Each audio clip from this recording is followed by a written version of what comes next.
अस्सलामुअलैकुम dear students, this is doctor Nasir Ali. Student कैसे आप लोग, उम्मीद करता हूँ सब ठीक ठाक होंगे।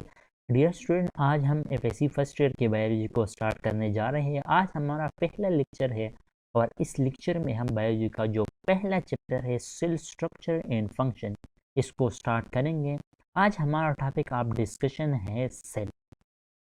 So without wasting any time, let's start the lecture from the word cell. सबसे पहले हम सेल का जो मीनिंग है इसके बारे में डिस्कस करेंगे। So cell is a Latin word which mean chamber. Cell जो है ये एक लैटिन वर्ड है जिसका मीनिंग क्या है? जिसका मीनिंग है चेम्बर, रूम और space, close space, close space. ये एक लैटिन वर्ड है जिसका मीनिंग क्या है? चेम्बर है, रूम है या एक स्पेस है, या हम सिंपल कहते हैं कि इसका मीनिंग है एक खाना है। So this is the meaning of cell. Now move forward toward the definition of cell. So the basic structural and functional unit of living organism is called cell. Living organism का जो basic structural unit है और functional unit है, इसको हम क्या कहते हैं? इसको हम सेल कहते हैं। अब इसमें मेन जो कॉन्सेप्ट है वो ये है कि स्ट्रक्चरल यूनिट का क्या मतलब है और फंक्शनल यूनिट का क्या मतलब है। ज़्यादातर बुक्स में आपने ये डिफिनेशन तो देखा होगा कि the basic structure and function unit of living organism is called cell. लेकिन अब इस स्ट्रक्चरल यूनिट का क्या मतलब है और फंक्शनल यूनिट का क्या मतलब है, इसको थोड़ा सा डिस्कस करेंगे। तो स्ट्रक्चरल यूनिट का मतलब ये है कि लिविंग ऑर्गेनिज्म का जो डिफरेंट स्ट्रक्चर है, ये सिंपली जो होल लिविंग ऑर्गेनिज्म है वो ये सेल जो है ये कंबाइन होकर ये लिविंग ऑर्गेनिज्म का स्ट्रक्चर बनाते हैं या होल लिविंग ऑर्गेनिज्म जो है इसको ये बनाते हैं। लाइक अगर हम एग्जांपल ले लीवर का, तो ये लिविंग ऑर्गेनिज्म का एक पार्ट जो है पेटोसाइड से मिलकर बना होता है। इस तरह अगर हम बात करें किडनी का, सो किडनीज जो है वो भी एक ऑर्गन है, एक पार्ट है लिविंग ऑर्गेनिज्म का जो नेफ्रॉन से मिलकर बना होते हैं। इस तरह अगर हम ब्रेन के बात करें, सो ब्रेन जो है न्यूरॉन और न्यूरोग्लियल जो सेल है इससे मिलकर बना होता है। तो सिंपली जो है ये सेल जो है ये कंबाइन होते हैं और लिविंग ऑर्गेनिज्म का जो स्ट्रक्चर है या इसका जो डिफरेंट ऑर्गन है इसको ये क्या करते हैं? इसको ये बर्न करेगा। तो स्ट्रक्चर मतलब यूनिट का मतलब ये हुआ। इस तरह अगर हम फंक्शनल यूनिट के बारे में बात करें, तो फंक्शनल यूनिट का क्या मतलब है? फंक्शनल यूनिट का मतलब ये है कि ये लिविंग ऑर्गेनिज्म जो है ये डिफरेंट फंक्शन परफॉर्म करेगा, डिफरेंट एक्टिविटी ये परफॉर्म करेगा। सो ये जो डिफरेंट एक्टिविटी है ये कौन परफॉर्म करेंगे? ये सेल परफॉर्म करेंगे। ये सेल के थ्रू जो है ये लिविंग ऑर्गेनिज्म ये एक्टिविटी परफॉर्म करेंगे। लाइक अगर हम बात करें रिस्पायरेशन का, तो रिस्पायरेशन जो है ये कहाँ पर होता है? सेल में होता है। इस तरह अगर हम बात करें प्लांट्स में, तो प्लांट में जो है लाइक फोटोसिंथेसिस जो है, फोटोसिंथेसिस, तो ये जो है ये भी लिविंग सेल के अंदर परफॉर्म होता है। सो इसका मतलब ये है कि जो स्ट्रक्चर जो है ये भी सेल बनाएगा, जो डिफरेंट फंक्शन जो लिविंग ऑर्गेनिज्म परफॉर्म करेंगे वो भी इस सेल की वजह से परफॉर्म करेंगे। अब आते हैं स्टडी ऑफ सेल की तरफ। So the study of cell is called cytology. The study of cell and their component is called cytology.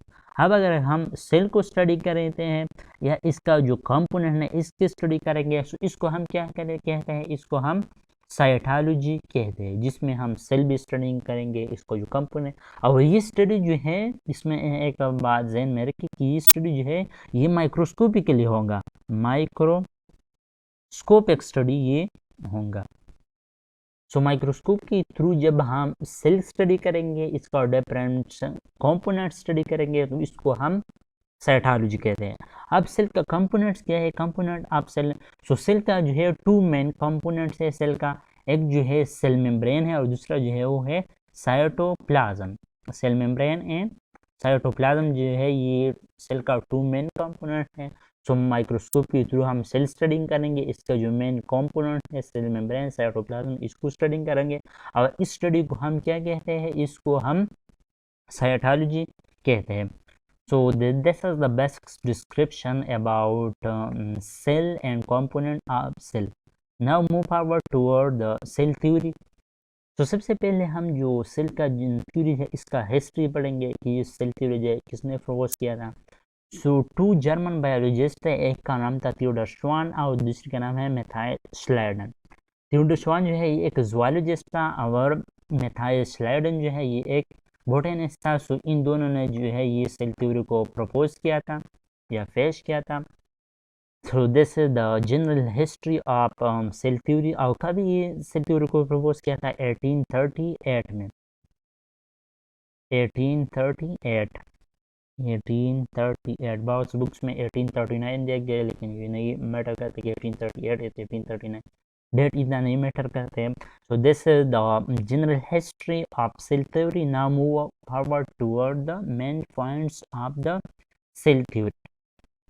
So the first point of the cell theory is all living things or all living organisms are composed of one or more cell।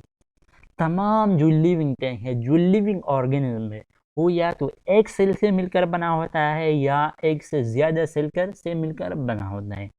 One cell से जो living organism बना होता है इसको हम unicellular organism कहते हैं, और मोर सेल से जो मिलकर बना होते हैं इसको हम मल्टीसेलुलर ऑर्गेनिज्म कहते हैं।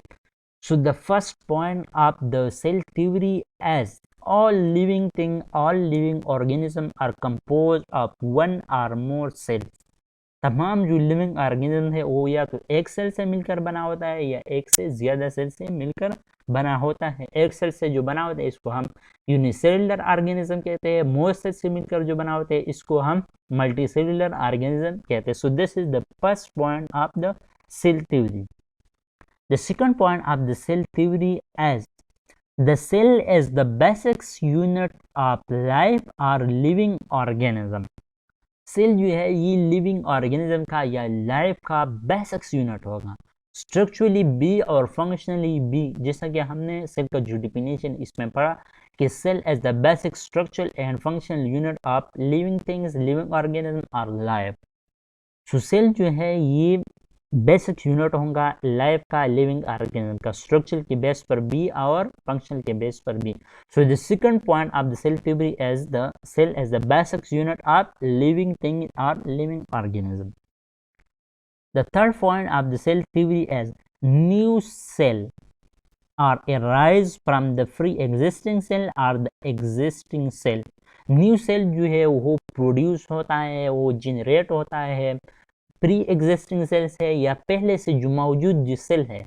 न्यू सेल जो है इससे एराइज होता है, इससे जनरेट होता है, इससे प्रोड्यूस होता है। So the third points of the cell theory as that कि जो न्यू सेल जो है वो पहले से मौजूद जो सेल है इससे वजूद में आते हैं, इससे प्रोड्यूस होते हैं। The fourth point of the cell theory as cell contain heredity material. Cell में जो है वो हेरिडिटी मटेरियल प्रेजेंट होता है which pass from parent to offspring। जो पेरेंट से ऑफस्प्रिंग में या डॉटर सेल में जो है वो ट्रांसफर होता है या पास होता है पेरेंट से ऑफस्प्रिंग में। और ये हेरिडिटी मटेरियल जो है ये क्या काम करेगा, ये जो हेरिडिटी कैरेक्टर है, हेरिडिटी कैरेक्टर जो है वो ट्रांसफर करेगा किससे, पेरेंट्स से ऑफस्प्रिंग में, वो हेरिडिटी कैरेक्टर को ट्रांसफर करेगा। So this is the fourth point of cell theory. So this is our today lecture. ये आज हमारा लेक्चर था थोड़ा शार्ट सा। ये जो है हमारा आज का जो लेक्चर है वो थोड़ा सा शार्ट था, लेकिन इसके बाद जो हमारे जो दूसरे लेक्चर होंगे वो थोड़े से लेंथी होंगे, इसमें एक्सप्लेनेशन भी ज़्यादा होंगे और इसमें हम ज़्यादा टॉपिक्स को कवर करेंगे क्योंकि हमारा जो सिलेबस है वो बहुत ज़्यादा लेंथी, इससे छोटे छोटे टॉपिक्स है वो कवर नहीं होता है। सो इसके बाद जो हमारा जो और लेक्चर होंगे वो थोड़े से लेंथी होंगे। आज हमारा पहले लेक्चर था, इस वजह से जो है हमारा जो पहले लेक्चर वो थोड़ा सा शार्ट हुआ। सो आई होप कि आप लोगों ने लेक्चर को एंजॉय किया होगा, और इसमें भी अगर आपको कोई कंफ्यूजन होगा इस लेक्चर में तो आप कमेंट सेक्शन में मुझसे पूछ सकते हैं। So thank you so much for giving me your useful time. Thanks.